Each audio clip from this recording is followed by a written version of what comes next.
नमस्कार साथियों। आज हम अध्ययन करेंगे माहेश्वर सूत्र और प्रत्याहार का। तो सर्वप्रथम आइए हम सब अध्ययन करते हैं माहेश्वर सूत्र का। ठीक, देखिए माहेश्वर सूत्र। अब कहेंगे माहेश्वर क्यों लिखा है? क्योंकि ऐसा माना जाता है कि पाणिनि महोदय जो अष्टाध्यायी के रचयिता हैं, उन्होंने भगवान शंकर के नृत्य के समाप्ति पर जो 14 बार उन्होंने डमरू बजाए थे शंकर जी ने, उस 14 ध्वनियों को संग्रहित करके जो है उन्होंने माहेश्वर सूत्र की रचना की, जिसके आधार पर जो है व्याकरण ग्रंथ पूरा रचित है। देखिए, पहला जो सूत्र है उन्होंने जो संग्रहित किया उसका नाम है अ ए उड़, दूसरा रे रे क, तीसरा ए ओंग, चौथा ए औ च, पांचवा ह य व र ट, छठा ल न, सातवां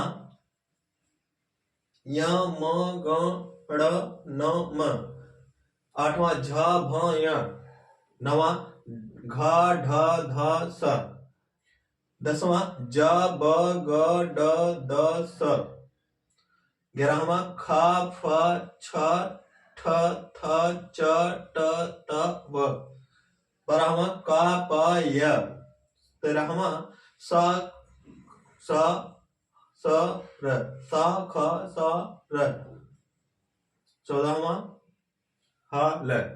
ठीक, ध्यान दीजिए, ये 14 जो है महेश्वर सूत्र हैं, जिनकी रचना महर्षि पाणिनि ने महेश्वर भगवान शंकर के डमरू की ध्वनि को सुन करके किया।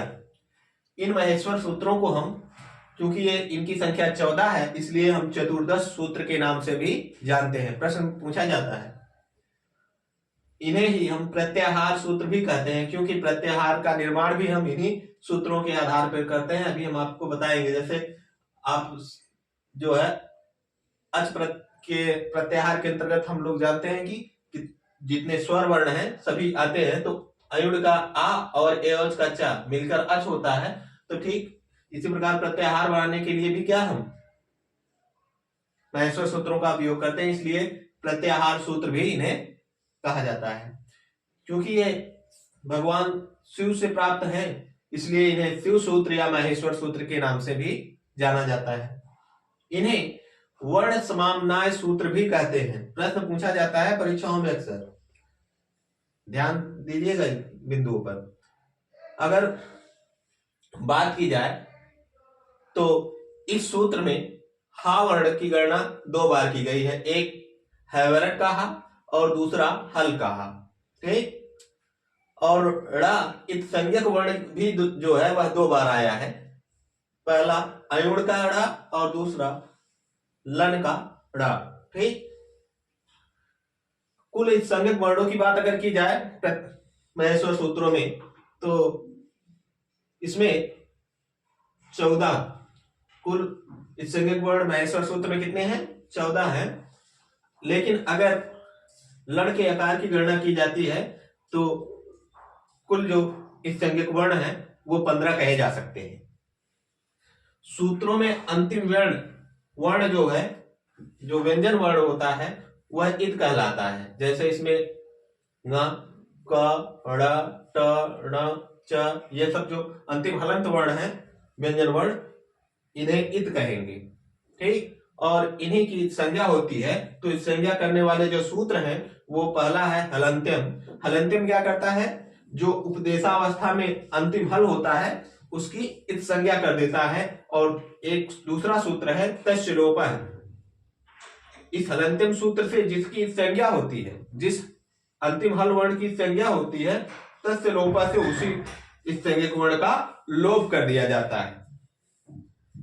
अब कहेंगे उपदेशावस्था क्या है? ये उपदेश अवस्था क्या है? तो उपदेश वह है कि उपदेशः आद्योच्चारणम।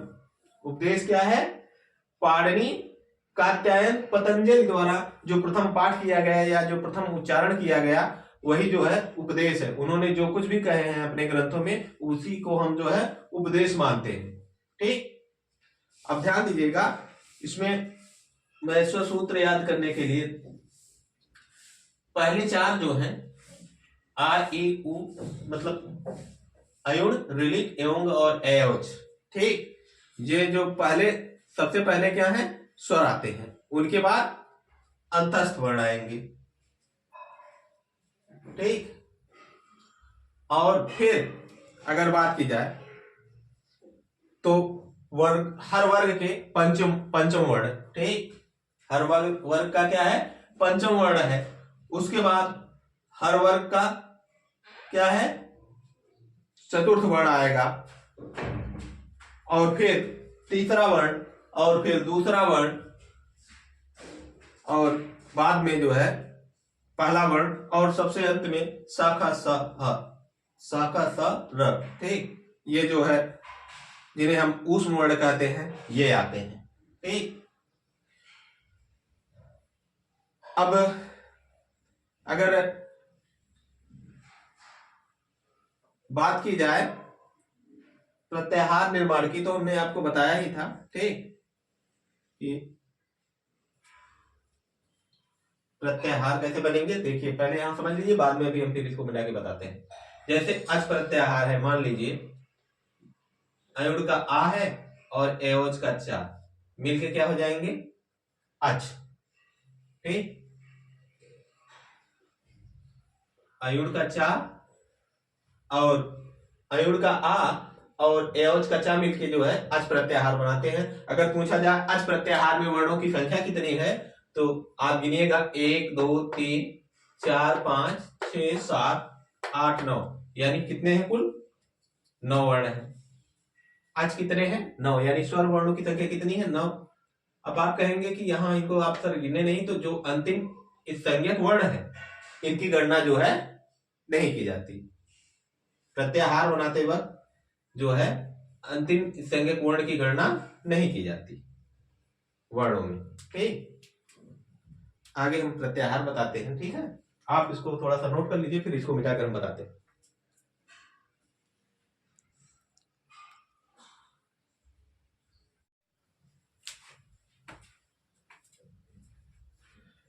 इससे पूर्व अभी हमने माहेश्वर सूत्रों का अध्ययन किया, और अब हम सब मिलकर आइए अध्ययन करते हैं प्रत्याहार का, ठीक। प्रत्याहार, देखिए प्रत्याहार शब्द बना कैसे है, पहले इसको जान लीजिए।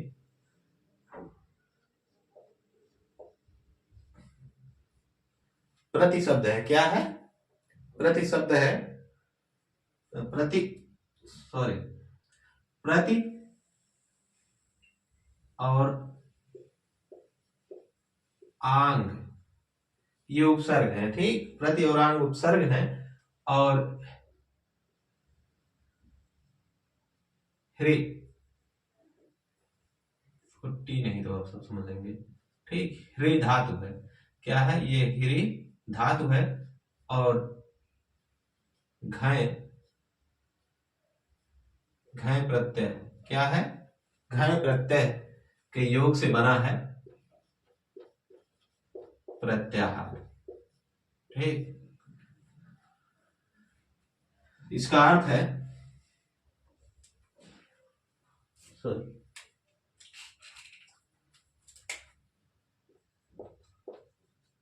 प्रत्याहार का अर्थ क्या है, प्रत्याहार का अर्थ है संक्षेपीकरण,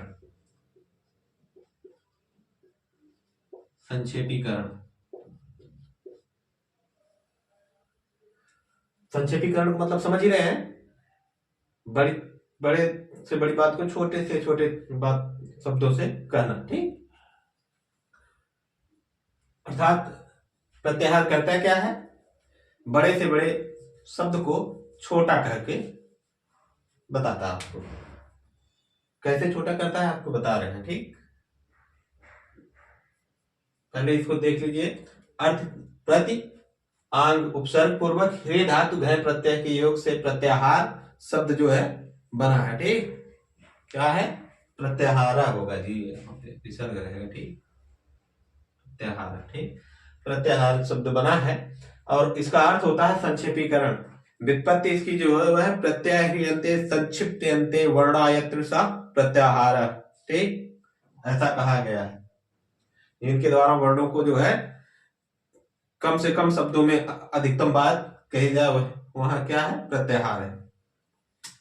प्रत्याहार संज्ञा विधायक सूत्र ध्यान दीजिए, फिर अभी आपको हम बताते हैं। प्रत्याहार, ये प्रश्न पूछा जाता है, ठीक, प्रत्याहार संज्ञा विधायक सूत्र।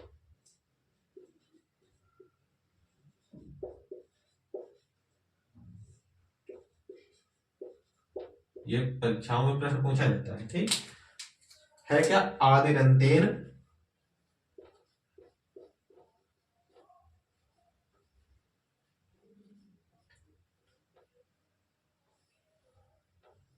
आदिरंतेन सहेता, ठीक, आदिरंतेन सहेता, ये जो है आपका प्रत्याहार विधायक सूत्र है।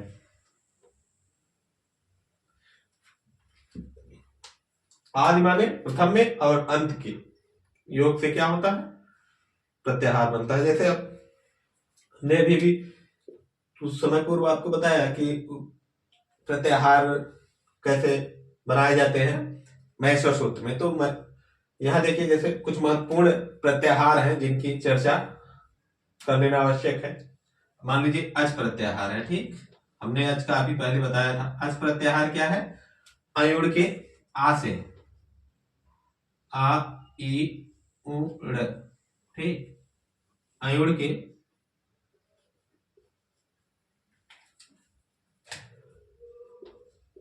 आ से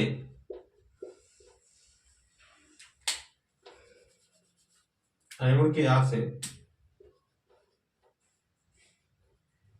ए औच अयोच, अयुड़ के आ से अयोच के चा तक।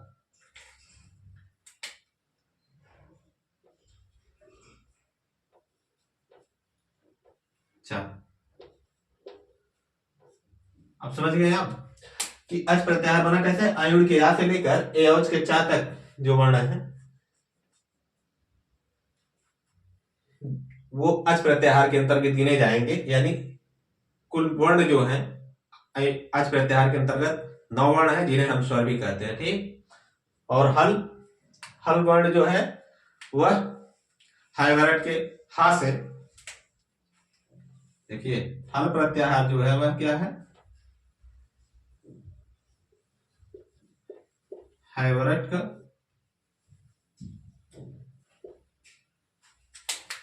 हा, और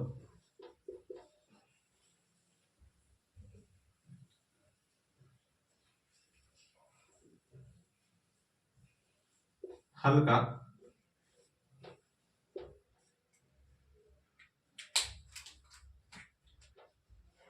ला, ठीक। हल प्रत्याहार किससे बना है, हैवरट के हा से और हल के ला तक जो है हल प्रत्याहार, इनके अंतर्गत सभी व्यंजन वर्ण आते हैं। और एक अल प्रत्याहार भी होता है, ध्यान दीजिए, अल प्रत्याहार, अल प्रत्याहार के अंतर्गत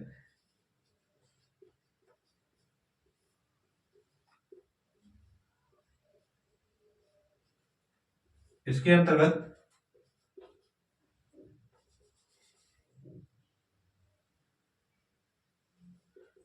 स्वर और व्यंजन, स्वर और व्यंजन, ठीक, स्वर और स्वर और व्यंजन सभी बनाते हैं, ठीक। अल प्रत्याहार के अंतर्गत स्वर और व्यंजन सभी वर्ण आते हैं, ठीक। अल प्रत्याहार जैसे समझ लीजिए क्या है अल प्रत्याहार, ठीक। अल प्रत्याहार के अंतर्गत जो होते हैं ना, वो अयुड़ के आ से लेकर, अयुड़ का जो आ है महेश्वर सूत्र में, उससे लेकर और हल के ला तक जितने वर्ण हैं सभी जो है वो अल प्रत्याहार के अंतर्गत आते हैं। ठीक, इसी प्रकार हम अन्य प्रत्याहार भी बना सकते हैं। ठीक, देखिए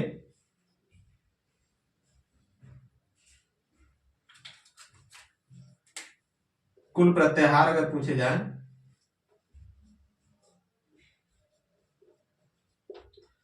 कुल प्रत्याहारों की संख्या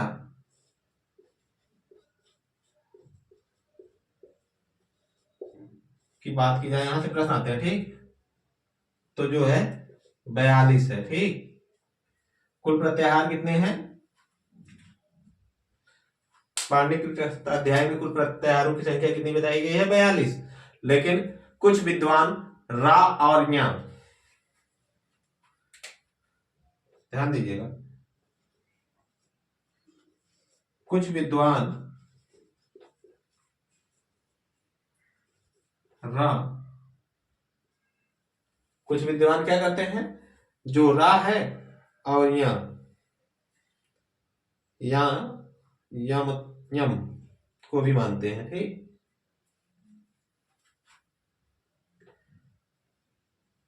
वह यम को भी मानते हैं।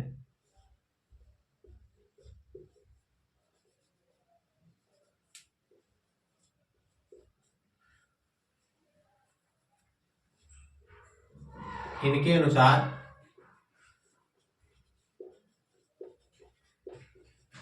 अनुसार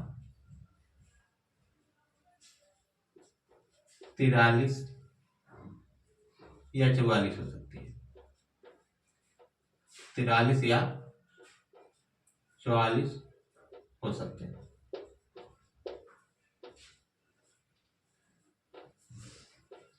ध्यान दीजिए, 43 से भले पूछा जा रहा है, लेकिन अगर आपको पूछा जाए प्रत्याहारों की कुल संख्या, अगर केवल कुल संख्या पूछी जाए तो 42 ही, यही सर्वमान्य है। ठीक,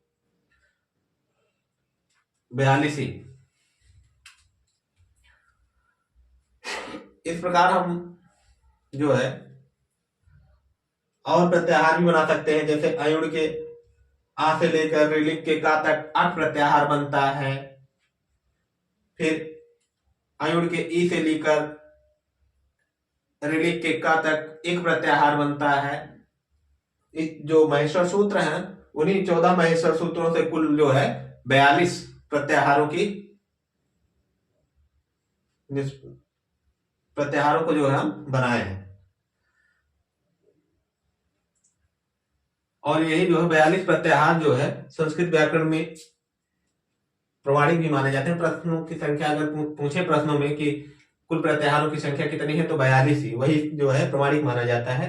कहीं कहीं अगर 42 ना हो और 43 दिया हो, तभी आप जो है 43 को मानिएगा, नहीं तो 42 ही माना जाता है। ठीक।